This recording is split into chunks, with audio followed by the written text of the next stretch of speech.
O tema deste tutorial é o assunto que está nas manchetes de todas as mídias e jornais. Trata-se do furacão Irma. Algumas curiosidades sobre esse furacão.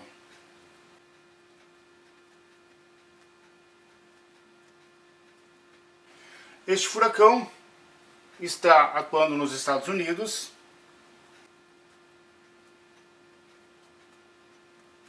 Em setembro de 2017, e a velocidade dele, segundo medições, é de 360 km horários, que é igual a 100 metros por segundo.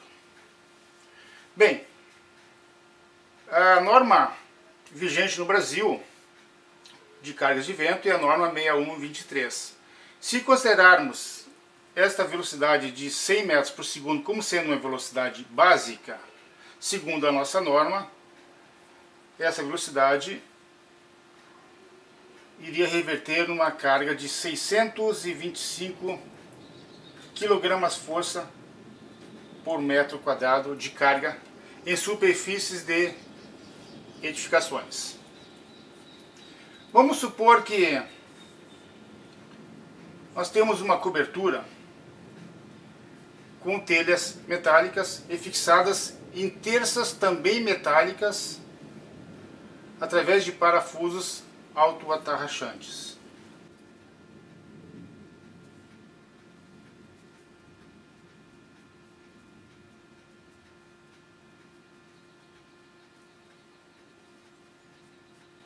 Então suponhamos telha metálica fixados em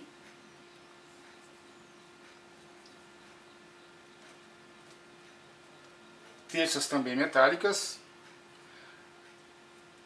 com parafusos a cada 340 milímetros.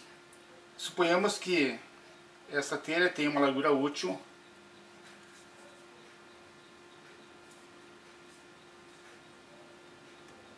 de 1020 milímetros.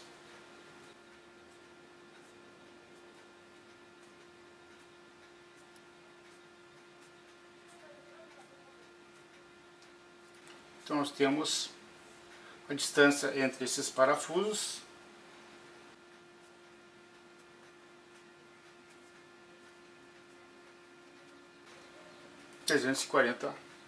milímetros. A distância entre terças, vamos considerar hipoteticamente 1800 milímetros.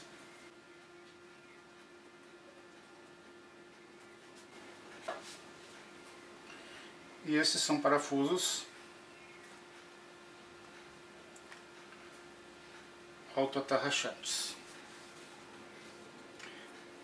A área de influência sobre um parafuso destes centrais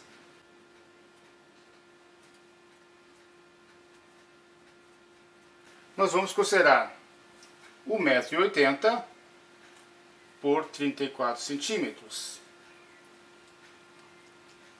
Área de influência sobre um parafuso 0,34 metros vezes 1,8 metros. Isto totaliza 0,615 metros quadrados. Segundo a norma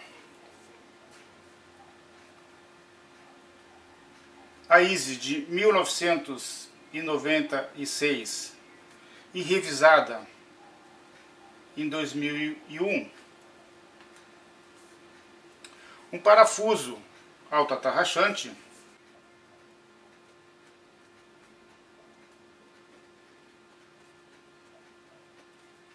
resiste a uma carga de 0,85 vezes o diâmetro do parafuso e vezes uma tensão de 1.200. Bem, esta tensão de 1.200 nós vamos considerar para uma terça com espessura igual a 3 milímetros e um aço ASTM A36. Esse aço ASTM A36 tem a tensão de escoamento 2.500 kgf por centímetro quadrado. Então, para efeito de dimensionamento desse parafuso. Bem, o que nós estamos procurando? Nós estamos procurando saber qual é essa força de arrancamento. Esta força de arrancamento será 625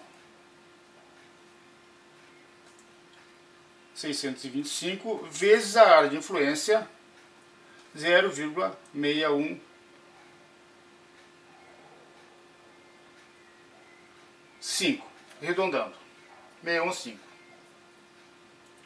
Isso nos resulta em 382,5 kgf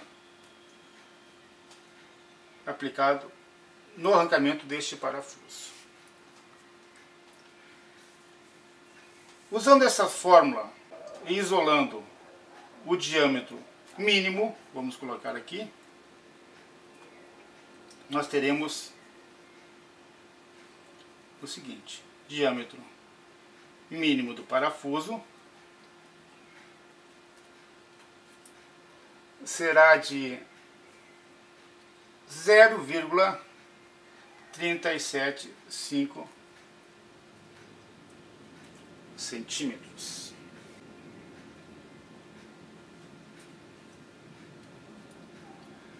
Agora notem bem, não existe parafuso de 0,375. Deveríamos adotar neste caso um parafuso com um diâmetro igual a 0,476 centímetros, que é igual a 3,16 avos de polegada. Então esse seria o parafuso que deveríamos adotar para esta carga de vento, com essa distância entre terços e para a distância de 34 centímetros entre parafusos de fixações. Agora, vamos notar uma coisa: este parafuso, segundo esta forma, ele admite uma carga de arrancamento de 485 kgf. Agora vamos voltar aqui para a nossa realidade, para o Brasil. A maior velocidade básica de vento no Brasil, segundo a norma 6123, ela acontece no sul e é igual a 45 metros por segundo. Isto é igual a 126 aproximadamente kgf por metro quadrado. Se considerarmos esta carga de 126 kgf por metro quadrado, nessas condições de espaçamentos de terças e área de influência sobre esse parafuso atarrachante, nós teríamos que este parafuso no Brasil admitiria uma carga de arrancamento de 126 vezes 0,615, que daria algo em torno de 77,49 kgf. Mas qual é o parafuso que o pessoal aplica nas montagens de telhas e estruturas metálicas? Geralmente o pessoal adota diâmetro de 1/4 de polegada. Bem, esse diâmetro de 1/4 de polegada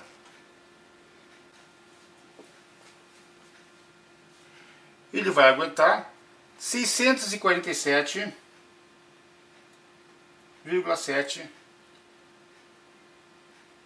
kg força. Analisando esses dados aqui, podemos chegar à conclusão porque a gente nota que muitas estruturas metálicas, quando um vento forte incidindo sobre ela, ela se desloca da posição inicial e vai parar a uma determinada distância junto com as telhas de fixações. Notem, o certo seria dimensionarmos o parafuso para esta carga de vento, de maneira que quando o vento ultrapassasse essa velocidade básica máxima calculada, a telha se desprenderia da estrutura metálica, porque o parafuso se romperia e a estrutura metálica permaneceria na posição de montagem. Então fica uma dica para os meus seguidores e uma sugestão de tema de casa: dimensionar a bitola deste parafuso para esta carga máxima de vento de 45 metros por segundo. Claro, vamos considerar como se os coeficientes de pressão externas e internas não existissem aqui, tá? Só para termos uma ordem de grandeza. Então, esta é a velocidade básica e esta é a pressão dinâmica.